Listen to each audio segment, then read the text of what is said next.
नमस्कार, खबर उत्तराखंड देख रहे हैं आप। मैं हूं आपके साथ विशालकर। खबरों की शुरुआत करेंगे बड़ी खबर से। धराली आपदा के बाद यात्रा फिर पटरी पर लौटी। चारधाम यात्रा में श्रद्धालुओं का आंकड़ा 45 लाख के पार पहुंच गया है। बारिश थमने के बाद यात्रा ने पकड़ी रफ्तार। हेमकुंड में रोजाना 13,000 श्रद्धालु कर रहे दर्शन। भूस्खलन से मार्ग क्षतिग्रस्त, श्रद्धालु परेशान। अब तक 45.25 लाख श्रद्धालु ने किए हैं दर्शन। पिछले साल 46 लाख से अधिक श्रद्धालु पहुंचे थे। ऑफलाइन पंजीकरण में भी इजाफा हुआ है। तो चारधाम यात्रा ने एक बार फिर से रफ्तार अपनी पकड़ ली है। तो बड़ी खबर आप तक पहुंचा रहे हैं। अब तक 45 लाख से अधिक श्रद्धालुओं ने चारधाम में पहुंचकर दर्शन किए हैं। पिछले साल ये आंकड़ा 46 लाख था और अभी हाल फिलहाल में 45 लाख से ज़्यादा तीर्थयात्री चारों धामों में दर्शन कर चुके हैं। धराली आपदा के बाद यात्रा एक बार फिर पटरी पर लौटती हुई नजर आ रही है। तो चारधाम यात्रा में श्रद्धालुओं का आंकड़ा 45 लाख के पार पहुंच गया है और बारिश थमने के बाद अब यात्रा ने रफ्तार भी अपना पकड़ना शुरू कर दिया है। ऐसे में चारों धामों में यात्री के पहुंचने का जो सिलसिला है वो भी शुरू हो गया है। तो 45 लाख श्रद्धालु अभी तक दर्शन कर चुके हैं और अब यह आंकड़ा बढ़ता हुआ भी नजर आने लगा है। ज़्यादा जानकारी ले लेते हैं संवाददाता योगेश आर्या से। योगेश, क्या कुछ तस्वीरें अब नजर आने लगी है? चारधाम यात्रा किस तरह से पटरी पर वापस आती हुई नजर आ रही है? फिर चारधाम यात्रा पटरी पर रोकती हुई दिखाई दे रही है, क्योंकि आंकड़ा भी बढ़ने लगा है। 45 लाख तक की आंकड़ा पहुंच गया है। बीच में जिस तरह से बरसात हुई और धराली में जिस तरह से आपदा आई, इसके बाद जो है मार्गों को बंद किया गया था, यात्रा को स्थगित किया गया था और उस दौरान जो है काफी कम लोग आते हुए दिखाई दे रहे थे। उस दौरान जो है यात्रा को भी स्थगित इसलिए भी कर दिया था क्योंकि मार्ग अवरुद्ध से काफी परेशानी जो है आ रही थी सामने। चुनौती भरी भी जो सामने बीआरओ की टीम के सामने थी और एनडीआरएफ एसडीआरएफ की थी कि कहीं ना कहीं मार्गों को खोलना बहुत चुनौतीपूर्ण हो रहा था। बोल्डर्स आ रहे थे, तस्वीरें भयानक थी। तो उस दौरान जो है कई बार यात्रा को स्थगित करना पड़ा और जिस तरह से दूसरे चरण में यात्रा जो है प्रारंभ हुई है, तो निश्चित तौर पर अब रौनक लौटने लगी है। यात्रा जो है मार्गों पर जो है अब लगातार जो है यात्री दिखाई पड़ रहे हैं। यात्रा के लिए लगातार धामों पर जो है श्रद्धालु का पहुंचना शुरू हो गया है। तो ये आंकड़ा भी धीरे धीरे बढ़ता हो जा रहा है। जिस तरह से अभी हेमकुंड साहिब के लिए भी कहा गया कि 3000 से भी वहां पर श्रद्धालु पहुंचने शुरू हो गए हैं। वही अगर देखा जाए तो पिछली बार जो ये आंकड़ा था वो 46 लाख के करीब था, तो लेकिन इस बार जो है 45 लाख से ऊपर जो है आंकड़ा जो है वो पहुंच चुका है और अभी यात्रा जारी है। तो ऐसे में आंकड़े के बढ़ने की उम्मीद पूरी पूरी जताई जा रही है। लगातार ऑनलाइन जो है ऑफलाइन पंजीकरण जो है वो भी लगातार हो रहे हैं। तो निश्चित तौर पर जो है अब जो धामों की रौनक है वो कहीं ना कहीं बढ़ती हुई नजर आने लगी है। जी, लेकिन योगेश, जो डर लोगों में था वो डर किस तरह से दूर होता हुआ नजर आ रहा है और सरकारें किस तरह से कार्य भी कर रही हैं? पूरा जो, क्योंकि प्रशासनिक पूरा अमला है वो किस तरह से तैयारियों में जुटा हुआ है? देखिए जो सड़कें हैं उनको ठीक करने का काम जो है वो उसी समय से प्रारंभ कर दिया गया था जिस समय से बरसात के रुकने का क्रम जो है हुआ था। और जैसे ही बरसात रुकनी शुरू हुई उसी दौरान जो है ये मार्गों को सही करना प्रारंभ किया था, क्योंकि उस वक्त जो है ये सबसे बड़ी चुनौती थी कि किस तरह से मार्गों को ठीक किया जाए। कम से कम पैदल के जो मार्ग है उनको इस तरीके से सही किया जाए कि पैदल रास्ता जो है वो सफर तय किया जा सके, क्योंकि जो श्रद्धालु है वो कम से कम पैदल जा सके। बहुत से मार्ग ऐसे थे जो पूरी तरह से बह गए थे, जिनको बनाना बहुत चुनौतीपूर्ण था। तो वह मार्ग जो है कहीं ना कहीं बनाए गए, क्योंकि यमुनोत्री मार्ग की अगर हम बात करें तो वहाँ वो एक हिस्सा ऐसा था कि जो पूरी तरह बह गया था, उसको बनाना बड़ा चुनौती था। तो उसको पैदल मार्ग के लिए तब्दीली की गई। उसके बाद उस पर कहीं ना कहीं टेम्पो को चलाना प्रारंभ किया। उसके बाद जो है थोड़े बड़े वाहनों को भी चलाने का प्रारंभ किया गया। इसी तरह से गंगोत्री के धाम की तरफ भी अगर हम बात करें तो वहाँ भी जो है पूरी तरह से वातावरण हो गई थी, उसको भी जो है प्रारंभ किया गया है। तो अब धीरे धीरे जो आंकड़ा है वो बढ़ना शुरू हो गया है, यानी कि धाम पर जो रौनक थी वो लौटनी शुरू हो गई है। इसके लिए बीकेटीसी ने पहले ही तैयारी कर ली थी और अन्य जो विभाग है, चाहे वो पीडब्ल्यूडी के विभाग हो, चाहे बीआरओ की टीमें हो, लगातार जो है ये प्रयास कर रही थी कि इस तरीके से जो मार्ग है उनको खोला जाए, क्योंकि बड़ा चैलेंजिंग रहता है जब सड़कें बात आउट हो जाती है तो उनको जो है दोबारा से उसी तरह की तैयारी करना और लोगों के लिए मार्गों खोलना। क्योंकि चारधाम यात्रा अब चल रही है, उसमें श्रद्धालु का आना शुरू हो गया है। श्रद्धालु जो है ऑनलाइन ऑफलाइन पंजीकरण के माध्यम से पहुंचना शुरू कर रहे हैं और ये आंकड़ा भी दिखाई पड़ रहा है कि कितने जो है श्रद्धालु आएंगे। तो इसके लिए उसकी तैयारी करना बेहद आवश्यक होता है और कहीं ना कहीं जो लोग हैं उनकी आवाजाही के लिए भी जो है बहुत तैयारियां करनी होती है। तो निश्चित तौर पर तो प्रशासन जुटा हुआ है और अब तमाम तैयारियों को जो है किया जा रहा है। तेज तैयारियां हो गई है, लगातार काम किया जा रहा है कि किस तरीके से जो है सड़कों को बेहतर किया जाए। लोग आ रहे हैं, जा रहे हैं, तो निश्चित तौर पर उनका बेहतर होना बहुत जरूरी है। तो अब इसी के चलते जो है अब लगातार जो है प्रयास जो है सब प्रशासन और सरकार की ओर से किया जा रहा है। लेकिन अगर आंकड़े बढ़ने की हम बात करें तो ये बेहद अच्छी बात है कि जो है दामों पर जो है रौनक लौटनी शुरू हो गई है। लोगों के अंदर एक जो डर पिछले कुछ महीनों में देखने को मिल रहा था, लेकिन अब वो कम हुआ है। लोग अब बढ़ चढ़कर जो है धामों पर पहुंचकर अपनी हिस्सेदारी दिखा रहे हैं। तो निश्चित तौर पर जब धामों की रौनक लौट रही है, वहाँ पूजा अर्चना हो रही है, वहाँ पर लोगों का जमावड़ा दिखाई दे रहा है, चाहे वो केदारनाथ की बात हो, बद्रीनाथ की बात हो, तो निश्चित तौर पर जो है लोगों की वहाँ संख्या दिखने लगी है। तो ये बहुत खुशी की बात है राज्य के लिए, क्योंकि इसका फायदा कहीं ना कहीं राज्य होता है और वहाँ के लोग उनको फायदा होता है जो वहाँ आर्थिक से उसी से जुड़े हुए हैं, क्योंकि आर्थिक भी उसी से जुड़ी हुई है, वही से उनका कामकाज चलता है, परिवार चलता है। तो निश्चित तौर पर बड़ा अच्छा दर्शन वहाँ पर हो रहे हैं और उसके साथ साथ वहाँ पर जो रौनक लौटी है वो भी एक अच्छी बात है। जी बिल्कुल योगेश, बहुत शुक्रिया आपका तमाम जानकारी साझा करने के लिए। दिल्ली में 27 सितंबर को होने जा रहा अखिल भारतीय मुस्लिम महासम्मेलन अब अपने अंतिम चरण की तैयारी में है। काशीपुर से आज बसें दिल्ली के लिए रवाना हो गई हैं। इन बसों को हरी झंडी दिखाकर रवाना किया। काशीपुर नगर निगम के महापौर दीपक बाली ने इस दौरान मुस्लिम राष्ट्रीय मंच के पदाधिकारी और कार्यकर्ता बड़ी संख्या में भी मौजूद रहे। बताया जा रहा है कि उत्तराखंड से करीब सैकड़ों हजारों की संख्या में लोग इस महासम्मेलन में शिरकत भी करेंगे।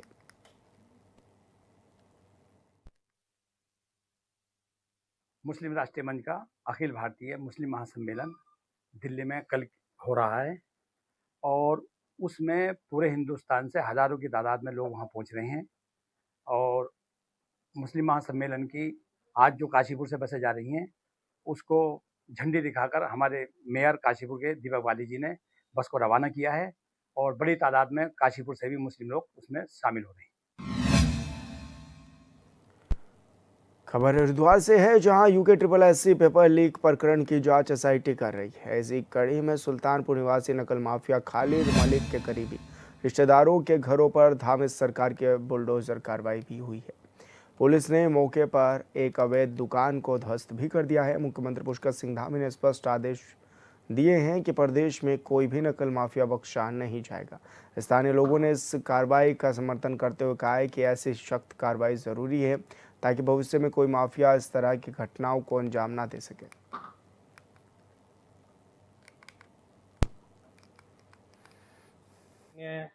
मुख्यमंत्री जी का धन्यवाद करते हैं कि उन्होंने नकल माफियाओं पे इतना सख्त कानून बनाया और इसके बाद उनके आर्थिक नुकसान भी पहुंचाने का कार्य सरकार कर रही है। हम इससे बहुत ही खुश हैं। बिल्कुल हम इसके लिए योगी सरकार का भी धन्यवाद करते हैं कि उनकी तर्ज पे हमारी उत्तराखंड की सरकार, जो पुष्कर सिंह धामी जी की सरकार है, वह भी यूपी की सरकार से सीख ले रही है और अपराधियों को कड़ी से कड़ी सजा दे रही है। द्वारा नकल माफिया खालिद के घर पर बुलडोजर चलाया गया है, उससे मैं ही नहीं पूरा प्रदेश खुश है। एक मैसेज गया है कि अगर हम गलत करेंगे तो हमें जेल के साथ साथ हमें आर्थिक नुकसान भी झेलना पड़ेगा। और हम तो सरकार से निवेदन करेंगे कि इसमें जांच हो, अगर कोई सरकारी अधिकारी भी इसमें संलिप्त हो तो उसके खिलाफ भी इतनी कठोर कार्रवाई होनी चाहिए। बीजेपी के प्रदेश अध्यक्ष और राज्यसभा सांसद महेंद्र भट्ट ने कांग्रेस पर हमला बोलते हुए कहा है कि पार्टी की हालत अब इतनी खराब हो चुकी है कि विधानसभा चुनाव में उम्मीदवार तलाशना भी उसके लिए एक बड़ी चुनौती बन गया है। उन्होंने कहा है कि कांग्रेस के पास 20 विधानसभा सीटें ऐसी हैं जो परिसीमन के बाद से अब तक ठप पड़ी हुई हैं और हाल ही में हुए एक सर्वे में ये बात सामने भी आई है कि पार्टी की स्थिति 27 विधानसभाओं तक बेहद कमज़ोर है। महेंद्र भट्ट ने तंज कसते हुए कहा है कि कांग्रेस को पूरा ध्यान अब गुटबाजी और आपसी खिंचातान में बंटवारे तक सीमित रह गया है। ऐसे में विस्तार का जो सपना वो देख रहे हैं वो कभी पूरा नहीं हो सकेगा। उन्होंने कहा कि उत्तराखंड की जनता भली भांति जानती है कि विकास केवल भाजपा के नेतृत्व में ही संभव है, जबकि कांग्रेस से किसी भी प्रकार का विकास कार्य अपेक्षित नहीं किया जा सकता। देखिए यार, कांग्रेस की स्थिति तो वैसी हो गई है, 20 विधानसभाएं तो उनकी ऐसी हैं जो आज तक परिसीमन का एक बार भी नहीं जीती है। और मुझे सूचना मिली है कि उनका एक सर्वे हुआ है, उस सर्वे में 27 विधानसभा तो कैंडिडेट ही नहीं है। तो कांग्रेस की स्थिति तो अब इस प्रकार की हो गई है कि किसको लड़ाए, कोई व्यक्ति है कि नहीं है लड़ने वाला। और आज अगर कांग्रेस को अपना विस्तार करती है तो कांग्रेस का विस्तार इसी रूप में होगा कि किस प्रकार से किस गुट के कितने लोगों को रखा जाए। बंटवारे के अंदर कांग्रेस फंसेगी और कांग्रेस फिर जो गुटबाजी है उसी श्रृंखला में अपने को आगे बढ़ाएगी। 2027 में कांग्रेस जो सपना देख रही है वो सपना कभी पूर्ण नहीं हो सकता। उत्तराखंड की जनता जानती है कि विकास किनके द्वारा होता है और किनके द्वारा विकास किया जाता है। और यहाँ रुकेंगे छोटे से ब्रेक के लिए, जल्द होंगे हाजिर।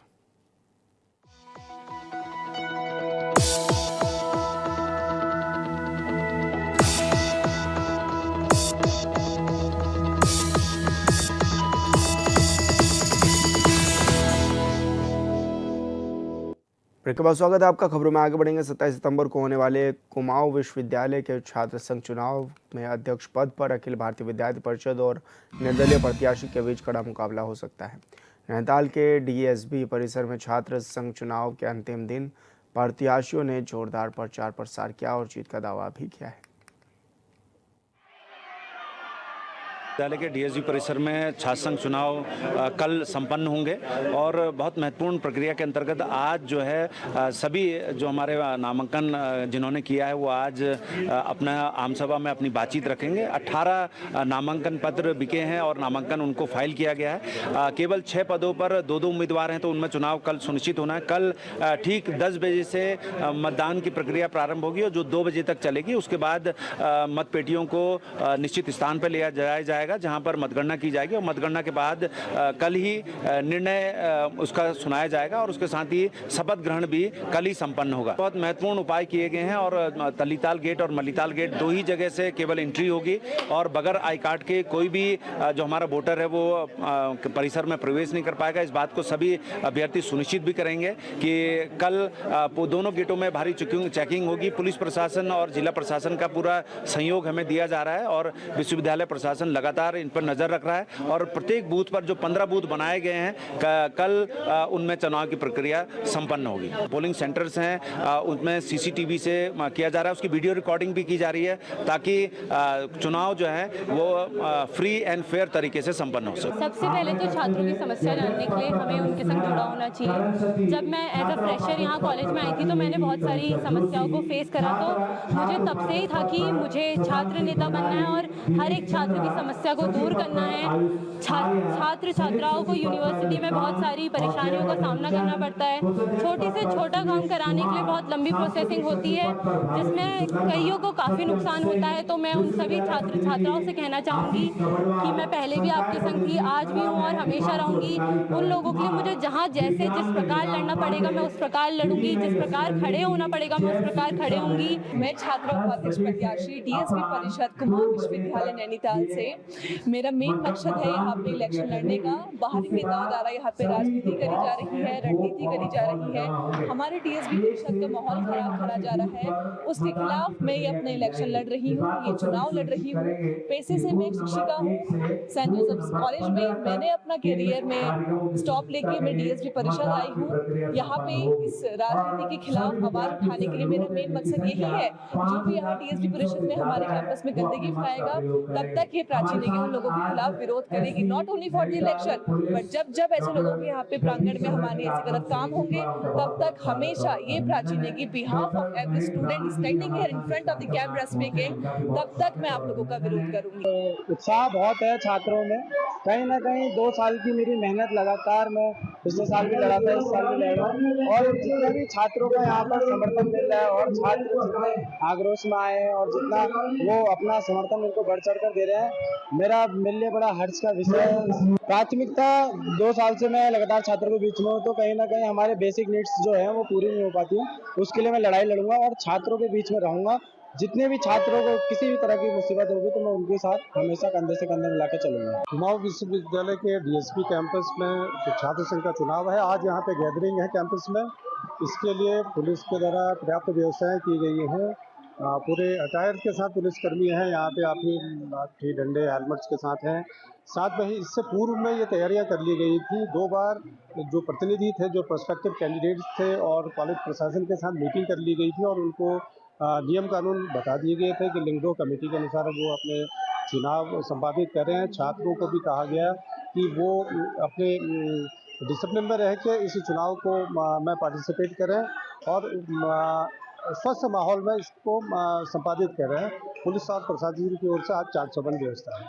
इस जनरल गैदरिंग में ये निर्णय लिया गया था कि जो कैंडिडेट हैं, उनके जो भी सपोर्टर हैं, उनको आने दिया जाएगा।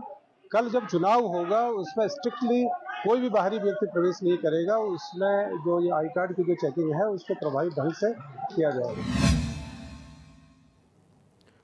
अल्मोड़ा में जिला पंचायत ने नवनियुक्त अध्यक्ष हेमा गौड़ के नेतृत्व में बोर्ड की प्रथम बैठक आयोजित की, जिसमें कई विकास योजनाओं समेत जिला पंचायत के विकास को लेकर चर्चा भी की गई।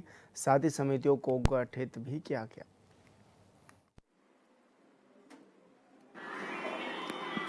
आज सभी सदस्यों के साथ बोर्ड बैठक की गई है, जिसमें बजट को लेकर चर्चा की जा रही है। आज समितियों का भी गठन किया जाना है और यही चर्चा है। धन्यवाद। खराब मौसम की वजह से सीएम पुष्कर सिंह धामी बद्रीनाथ नहीं जा पाए। उनका दौरा रद्द हो गया, जिसके बाद पूर्व सीएम भगत सिंह कोश्यारी और बद्रीनाथ धाम के मुख्य पुजारी एमटीबी चैलेंज को हरी झंडी दिखाकर रवाना कर चुके हैं। पूर्व सीएम भगत सिंह कोश्यारी ने कहा है कि इस तरह के सामूहिक भागीदारी और एडवेंचर टूरिज्म एक्टिविटी से साहसिक पर्यटन बढ़ेगा। कोश्यारी ने कहा है कि एडवेंचर्स हमारे पहाड़ की नस नस में है।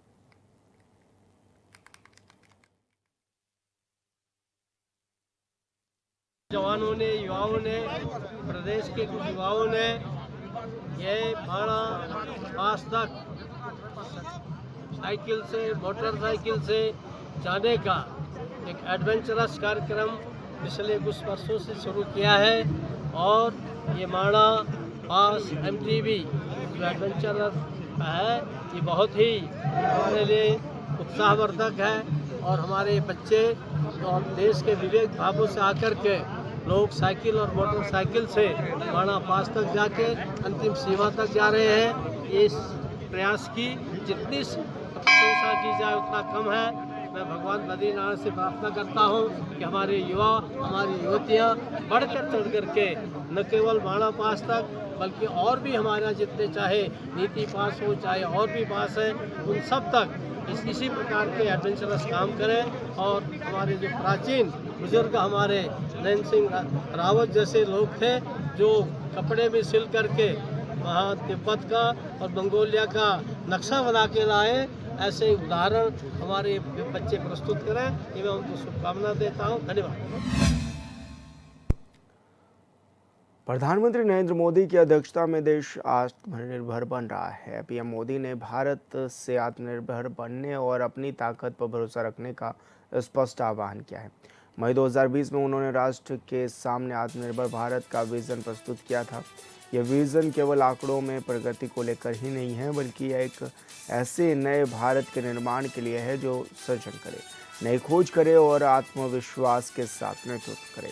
प्रधानमंत्री ने स्पष्ट किया है कि आत्मनिर्भरता का अर्थ दुनिया से मुंह मोड़ लेना नहीं है, बल्कि इसका अर्थ है अपने पैरों पर मजबूती से खड़े होकर वैश्विक प्रगति में योगदान देना।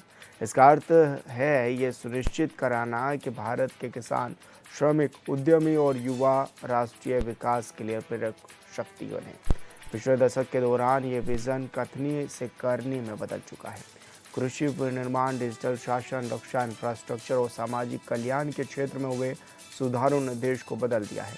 भारत अब मामूली बदलाव से संतुष्ट नहीं है।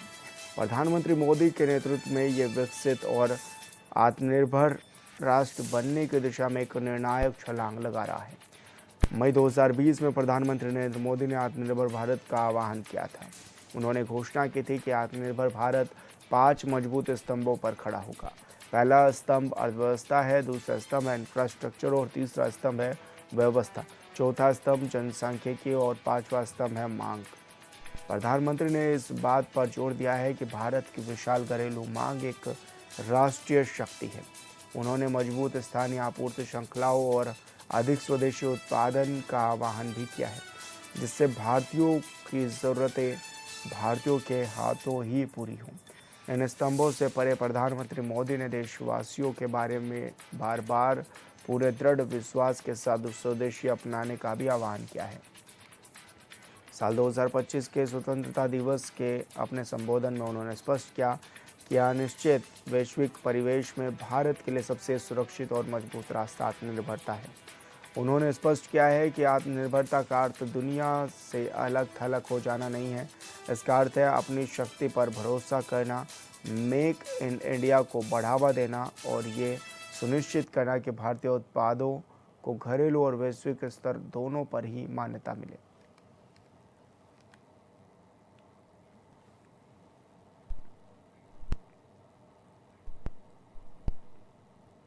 और खबर उत्तराखंड में मेरे साथ इतना ही। आप देखते रहिए Asia 24/7। नमस्कार।